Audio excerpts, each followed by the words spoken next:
오늘은 좀 더 현장에서의 좀 더 실무적인 그리고 좀 더 직관적인 내용에 대해서 여기 오신 분들께 말씀을 드리고자 하고요. 오늘 말씀드린 내용이 조금이나마 돌아가셔서 현업이나 업무에 좀 도움이 됐으면 좋겠습니다. 오늘 말씀드릴 아젠다입니다. 주제는 구매 물류에 대한 내용이고요. 주로 해외에서 수입하는 자재, 운송, 물류에 대한 어떤 중요성 그리고 사례 어떻게 우리 회사에도 적용할 수 있을지 이런 방안에 대해서 간략하게 좀 말씀드리고자 합니다. 네.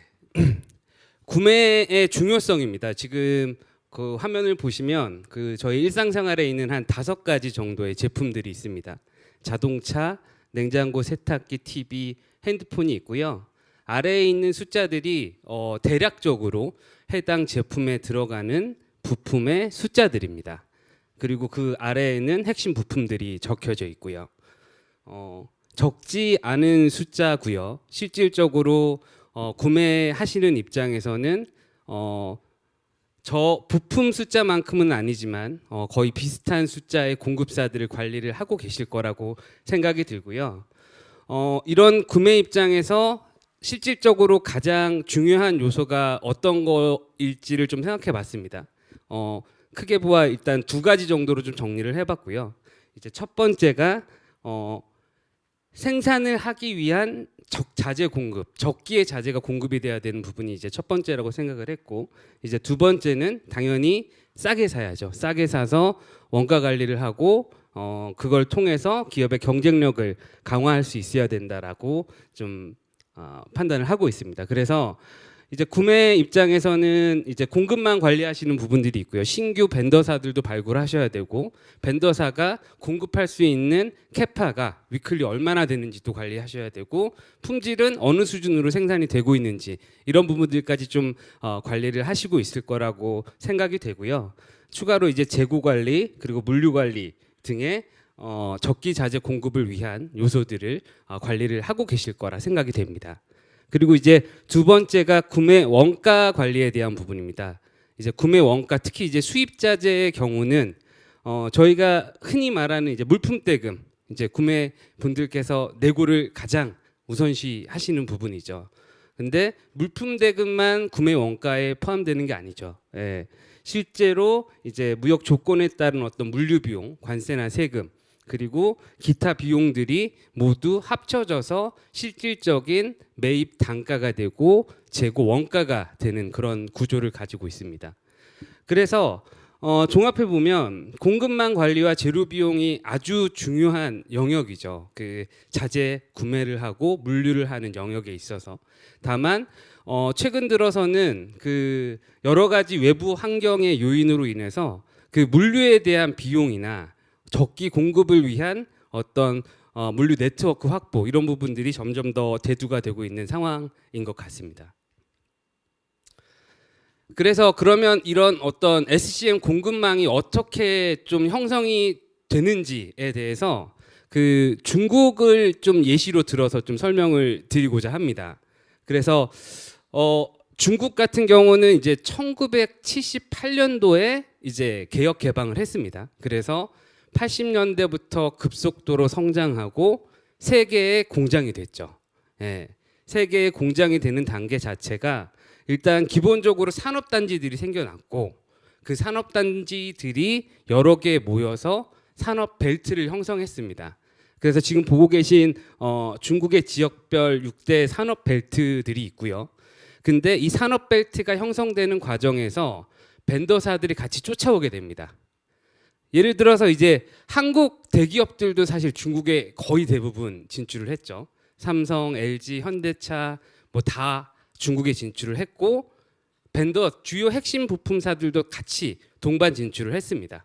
예, 그런 히스토리를 가지고 있고, 실제 이제 중국계 부품사들도 아까 전 세션에서 보셨던 것처럼 품질에 대한 역량이 많이 올라왔어요. 그러다 보니까 많은 부품들이 실제 로컬라이제이션 좀 됐고요. 그리고 실제로 이게 지금 그 오른쪽 밑에 있는 요 그림이 냉장고 세탁기 요 제품을 생산하는데 필요한 부품들의 공급사의 어떤 분포들을 좀 대략적으로 좀 찍어 놓은 거고요. 이런 형태로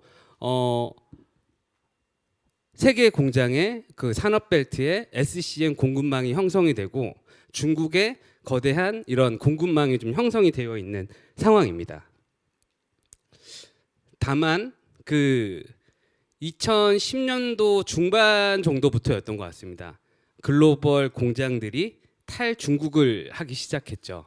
예, 뭐 케이스 바이 케이스 여러 가지 이유가 있을 수 있을 건데요. 일반적으로 공통적으로 적용되는 주요 원인을 보시면 일단 세 가지 정도로 요약이 됩니다.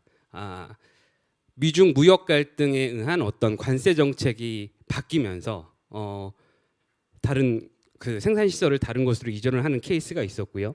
두 번째는 저희 이제 코로나 때 중국이 이제 제로 코로나 정책을 했습니다. 그러면서 코로나 환자가 발생을 하면 도시를 봉쇄를 하고 생산 시설이 가동이 되지 않아서 적기에 공급을 하지 못하는 그런 케이스가 발생을 하다 보니까 공급망에 대한 리스크가 커져서 기업들이 좀 불안해하는 마음에 다변화를 하는 형태로 좀 전환이 됐고, 그리고 좀 중국의 또 인건비가 많이 올랐습니다. 2000년을 기준으로 보면 그 1인당 중국의 GDP가 한 1000불 정도 수준이었는데 2023년 기준으로는 한 12배 정도가 성장을 했고요. 그래서 이제 12,000불 수준이고요. 다만 이제 한국은 3배를 성장했고 미국은 2배가 올랐습니다. 그렇게 따져보면 상대적으로 중국의 그 노동력에 대한 원가 자체도 많이 올라서 뭐 베트남이 한 4,500불 정도가 되고요. 인도가 한 9,000불 정도 수준이 되더라고요. 그래서 상대적인 원가, 그 노동력에 대한 원가가 많이 올라간 부분이 있습니다.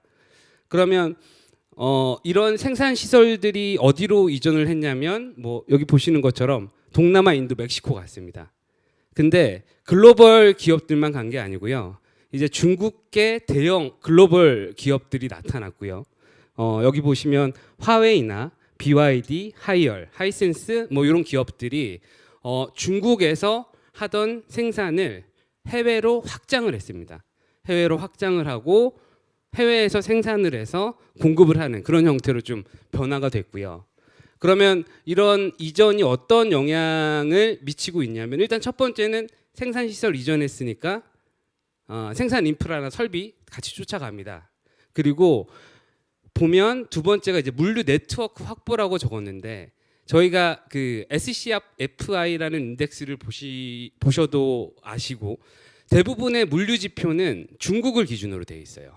상해에서 나가는 해상 지수, 홍콩에서 나가는 항공 지수, 뭐 이렇게 구성이 되어 있습니다. 그 자체 이유가 실질적으로 중국이 세계의 공장이었고요. 한 40년 동안 거기에서 나가는 글로벌로 나가는 물동량이 대부분 큰 포션을 차지했기 때문에 그런 형태로 물류 캐파에 대한 공급도 형성이 되어 있는데 그 부분은 아직까지 베트남이나 인도나 멕시코 쪽으로 이전되지 못하는 부분이 있어서 실질적으로 생산 시설을 이전할 때 이런 물류 네트워크에 대한 확보까지 같이 고려가 돼야 될 필요가 있고요. 그리고 같이 들어왔던 벤더사들, 뭐 한국으로 철수를 할 수는 있는데 베트남에 쫓아가거나 인도에 쫓아가거나 다 쫓아가지 못합니다. 그리고 특히 중국 로컬라이제이션이 된 벤더들은 아직 수출을 통해서 현지 뭐 인도나 멕시코 혹은 동유럽 그리고 동남아에 자재를 공급을 하고 있는 상황입니다. 이렇게 되다 보니까 사실 구매 물류하면 로컬에서 구매하면 굉장히 쉬워요. 그러니까 한국에서 생산하는 걸 한국 공급사가 공급하면 차로 갖다 주면 끝납니다. 리드 타임도 짧고 비용도 비싸지 않아요. 그런 케이스는 대부분 벤더사에서 알아서 갖다 줍니다. 근데 이제 국제 운송이 들어간 무역을 하기 시작하면 인코텀즈별로 이 물류비는 네가 내고 이 물류비는 내가 낸다. 이렇게 계약을 하고 그 비용에 대해서 따지기 시작하게 되는 거죠. 그렇게 되면 두 가지 요소가 있습니다. 리드 타임 늘어나고요. 그리고 비용이 늘어납니다. 그래서 이 부분을 관심 있게 보고 효율화하고 최적화할 수 있는 필요성이 좀 대두가 되고 있는 상황이고요. 그래서 저희가 그 SDS 같은 경우도 실제로 한 그 25개 법인의 그 조달 구매 물류를 수행을 하고 있는데 지속적으로 뭐 이런 효율화나 혁신 활동을 계속 하고 있고요. 크게 세 가지 유형 정도를 좀 간략하게 말씀을 드리고자 합니다. 첫 번째가 대체 라우트입니다. 그러니까 간단하게 얘기하면 그 화물이 움직이는 거나 사람이 움직이는 거나 굉장히 비슷하거든요. 그래서 대체 라우트는 택시 타고 출근하다가 버스 타거나 지하철 타는 거예요. 이동하는 수단에 대한 방식을 바꾸는 겁니다. 항공으로 가던 걸 해상으로 전환하고 해상으로 가던 걸 뭐 트럭으로 바꾸거나 이런 형태로 하면 물류비가 100% 다운되게 돼 있고요. 다만 체크해야 되는 부분이 리드 타임이 바뀝니다.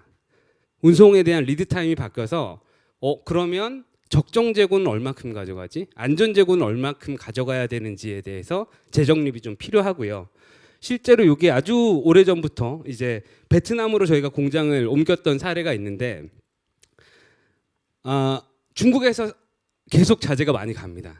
근데 항공으로 가던 걸 이제 보더 트럭이라고 트럭 타고 여기 그 국경에서 이제 트럭을 갈아타고 이제 트럭으로 다시 갖다 주는 운송 모드로 좀 전환을 했었던 케이스가 있고요. 그리고 이제 두 번째가 이제 운송 최적화인데 운송 최적화는 이제 공동 물류를 하는 겁니다. 그러니까 사람으로 치면 카풀해서 회사 가는 거예요. 그러면 물류비가 출퇴근하는 비용이 당연히 줄어들겠죠. 다만 뭘 해야 되냐?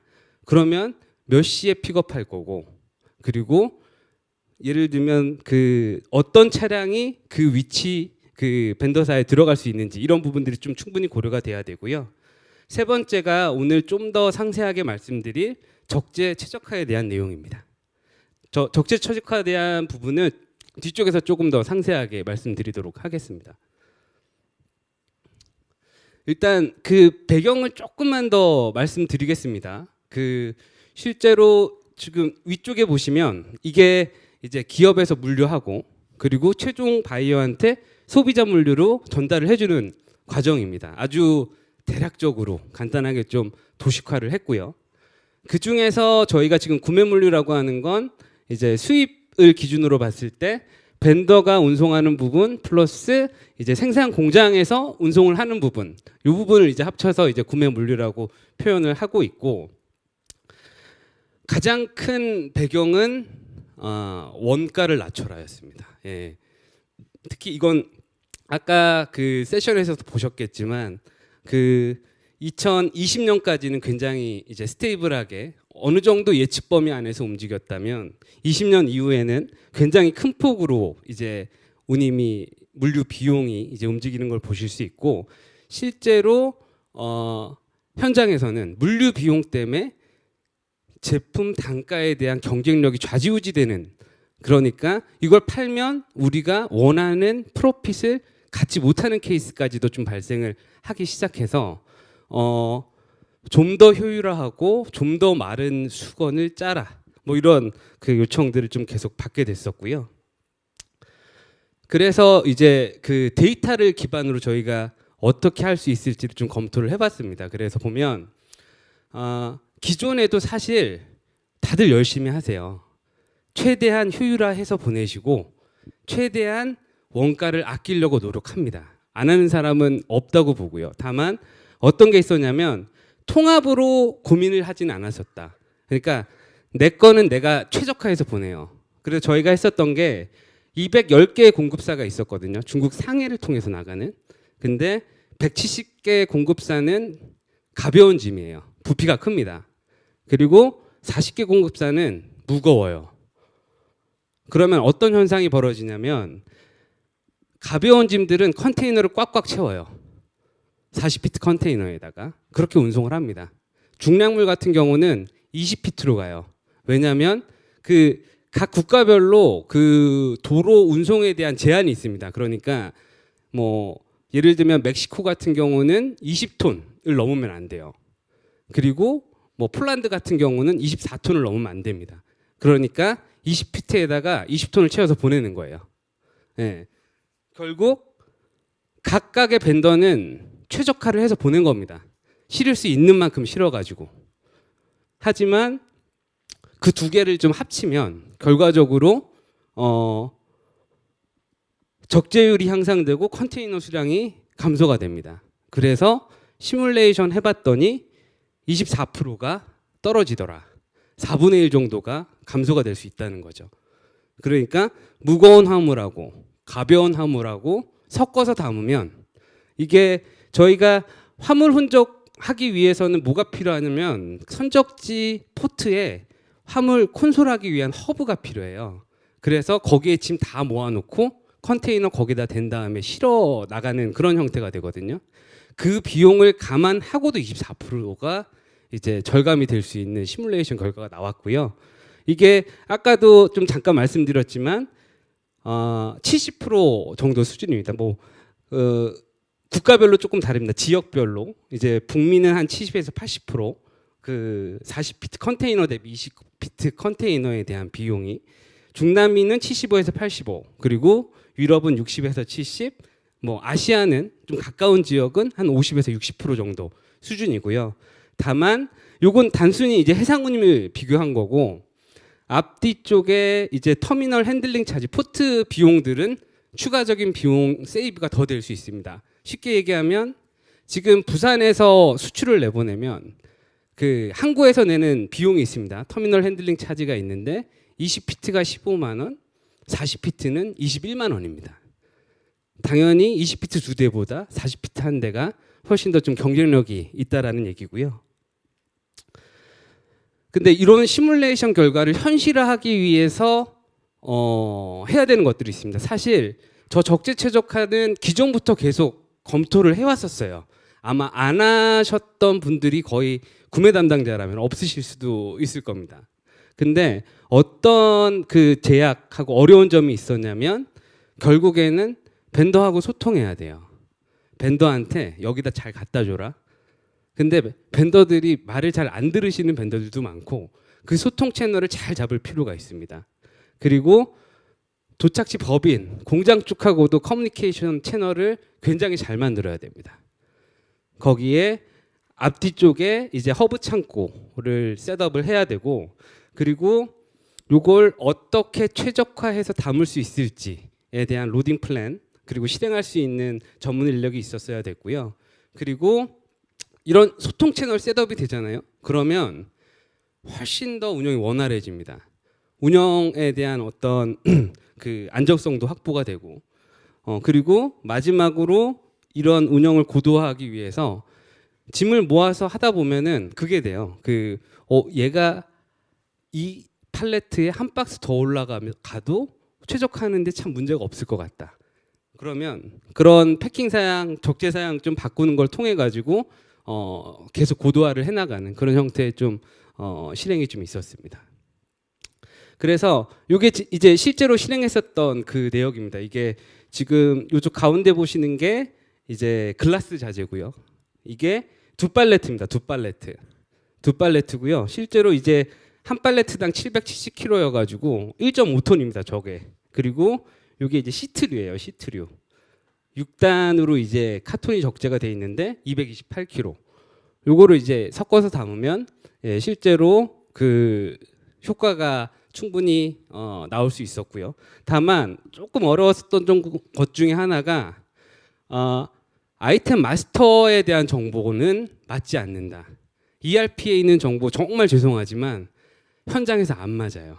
절대 맞지 않습니다. 왜냐하면 아마도 최초의 아이템을 개발할 때 포장 사양까지 고려해서 마스터 정보를 담기가 어려우셨을 거다라는 생각이 들고, 그래서 실제로 현장에서는 다 실측을 합니다. 팔레트별로 다 실측을 했고 그걸 데이터로 담아서 이 로딩 옵티마이저 엔진을 돌려서 좀 최적화를 했고요. 그래서 실제로 그 적재 최적화를 하면 이게 같은 제품이어도 다 식별자가 있습니다. 팔렛 아이디가. 그래서 어떤 팔렛 아이디를 몇 번째에 적재하라고 하는 작업 지시서가 나올 수 있을 정도로 좀 세팅이 돼 있고, 특히나 이제 중량을 기준으로 컨테이너 숫자를 줄일 수 있는 최적화 엔진에 대한 부분도 저희가 22년도에 개발해서 적용이 되어 있습니다. 그리고 사실 저게 이제 어떤 코스트 세이빙에 대한 효과도 있었지만 정성적인 효과, 그러니까 운영적인 측면에서 훨씬 더 좋은 피드백을 화주사로부터 좀 받았었습니다. 첫 번째가 특히 이제 수입하는 자재들은 선적지 쪽에 잘 안 보여요. 생산한 건지 출하한 건지 그래가지고 선적했는지 이런 것들이 정말 안 보이거든요. 근데 전체 통합으로 관리를 하니까 하나의 기준으로 관리해서 이제 물류의 이제 그레이 영역을 좀 제거를 했고, 두 번째가 이제 항상 성수기나 일회 상황이 있을 때 선복이 부족하거든요. 근데 각각의 벤더들은 나는 이번 주에 5개 나갔다가 다음 주에는 없고 그 다음 주에는 뭐 3개 나갔다가 뭐 이런 형태로 나가는데, 지금 저희가 상해에서 한 달에 한 1000 컨테이너 조금 안 되게 보내고 있거든요. 그러니까 전체 벤더의 물량을 모으면 미리 부킹을 넣을 수 있습니다. 예측해서 200대 뭐 주에 한 250대 이렇게 이제 부킹을 사전에 넣어놓고 조율을 하면서 운영을 안정적으로 좀 진행할 수 있었던 부분이 있었고, 세 번째는 저게 지금 인트랜짓 재고라고 해서 아이템별로 공장의 재고가 얼마나 있고 가고 있는 재고가 얼마나 보이는지 뭐 이런 화면들이거든요. 저런 것들 통해서 좀 운영을 훨씬 더 좀 고도화하고 선행해서 좀 대응할 수 있는 체계를 좀 잡았던 부분이 있습니다. 그리고 마지막으로 그럼 어떻게 하면 되지? 라는 부분을 아주 짧게 좀 말씀을 드리겠습니다. 일단 구매하실 때 단가 책정하시잖아요. 특히 수입자재. 인코텀즈별로 이렇게 나뉘어지죠. 예. 요거는 공급사가 내는 비용, 요거는 바이어가 내는 비용, 물류 비용이 그렇게 구분됩니다. 근데 분명히 아셔야 돼요. 제품 단가는 얼마고 그래서 물류 비용이 얼마인지 이게 분명히 애드가 되거든요. 예. 특히 이제 자재 구매는 무료 배송 이런 거 없습니다. 예. 그렇기 때문에 명확한 비용을 분리해서 관리하실 수 있어야 되고, 사실 벤더사가 대형 벤더사면 이런 국제 운송의 그 국제 운송 비용에 대한 내고력을 더 크게 가지고 계실 수도 있어요. 다만 그런 것들을 잘 판단하고, 그렇더라도 구매 비용은 물품 대금은 얼마고 물류 비용은 얼마다. 이걸 명확히 아셔야 되고, 두 번째는 만약에 이거에 대한 거버넌스를 가지고 오신다라고 한다면 특히 저기 국제 운송에 대해서는 예측 관리가 좀 돼야 됩니다. 얼마나 될 것 같지? 뭐 이런 것들에 대한 예측이 좀 되셔야 되고, 근데 제가 여기서 말씀드리고 싶은 건 어찌 됐건 벤더사, 공급사들은 물류에 대한 비용을 저기 바이오 쪽에 청구하게 돼 있어요. 결과적으로. 예. 그렇지 않고는 공급사가 프로핏을 만들 수 없고 이제 계속된 경영을 할 수 없기 때문에. 예. 그래서 오히려 그 거버넌스를 가지고 와서 기회를 발굴하는 게 훨씬 더 좋지 않을까라고 좀 말씀을 드리고요. 그리고 실질적으로 이제 데이터 관리가 반드시 필요합니다. 아까도 뭐 제가 ERP 데이터를 잠깐 말씀드렸는데 ERP에 있는 데이터들만으로는 조금 부족해요. 그래서 물류 시스템에 있는 데이터가 있어야 되고, 실질적으로 비용에 대한 부분도 저희가 수입하잖아요. 그러면 물류비 이렇게 가서 회계에 기표가 될 거예요. 근데 그게 실질적으로 해상 운송 비용인지 트러킹 비용인지 터미널 핸들링 차지 이런 비용인지를 사실상 회계 기표한 거에선 찾아볼 수가 없거든요. 그래서 그런 비용에 대한 디테일을 좀 관리하실 수 있어야 되고, 그런 데이터를 기반으로 이렇게 게더링을 하고 정제를 하고 모델링을 해서 최적화를 하실 수 있는 그런 팩터가 있습니다.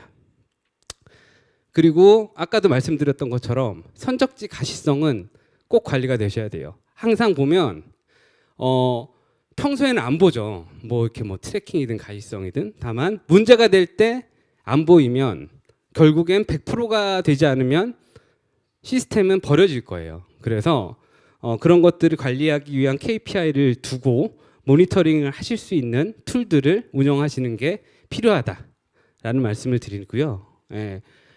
그리고 저희가 이런 물류 컨설팅도 하고 실제 실행도 하면서 저희 화주사 쪽에서 가장 많이 받았었던 질문이 어떤 거냐면 첼로에 PU 입력이 되나요? 첼로에서 인보이스 패킹리스트 출력할 수 있나요? 뭐 이런 질문을 되게 많이 받았었어요. 근데 사실은 이 부분은 물류의 영역은 아니에요. 다만 그런 요청을 너무 많이 받다 보니까 저희가 어떤 사실 제가 한 100개의 고객사를 만나면 벤더 포탈 가지고 있는 그 화주사는 사실 10%가 안 되시는 것 같아요. 예. 요거까지 이제 운영하기는 좀 쉽지 않으시니까. 그래서 그 부분을 담아서 이제 오더에 대한 픽스를 할 수 있는 플랫폼을 제공을 해드리는 거고요. 그리고 서류도 이제 온라인에 이제 올려서 이제 관리할 수 있도록 그렇게 좀 솔루션을 좀 가지고 있습니다. 그래서 특장점이 아까 말씀드렸던 것처럼 이제 PO 관리를 할 수 있는 부분 플러스로 요거는 저희가 이제 아마존 사례인데 그 공급사 입장에서 이렇게 보충 형식으로 보내는 거예요. 그러면 저기 바이어 쪽의 창고에 재고가 얼마나 있는지, 내가 얼마나 보내놨는지 이런 것들 모니터링하면서 미리 생산해서 보낼 수 있도록 그런 솔루션까지 좀 준비가 되어 있습니다. 그래서 이제 마지막으로 좀 말씀을 드리면 아마 그 현업에 가시면 데이터를 좀 보시면 그게 좀 보이실 거다. 그리고 이미 머릿속에 알고 계실 수도 있으실 거예요. 이렇게 하면 조금 더 개선이 되겠는데, 효율화 되겠는데. 그리고 그게 없으시더라도 데이터 이렇게 보고 계시면 보이게 될 겁니다. 그래서 그게 방안이 나올 거고 그게 최적화 방안이 될 거고요. 그래서